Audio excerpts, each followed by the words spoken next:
Hello everyone, আমার Durga Puja mini blog সিরিজে তোমাদের অনেক অনেক স্বাগত। আজকে আবারও চলে এসেছি সপ্তমী পার্ট 2 ভিডিও নিয়ে। এই পুজোর কটা দিন রাস্তাঘাটগুলো কি সুন্দর লাগে না দেখতে।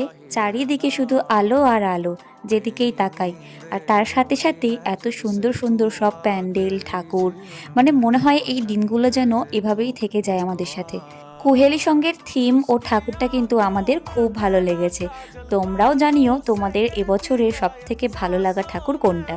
এই ঠাকুরটা ছোবড়া দিয়ে বানানো, কি নিখুঁত হাতের কাজ।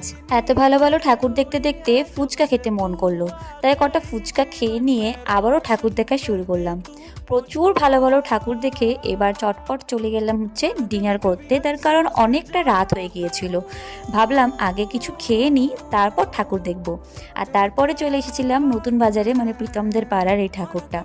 খুব ভালো লেগেছে। তোমাদের কেমন লাগলো জানিও। দেখা হবে পরের ভিডিওতে।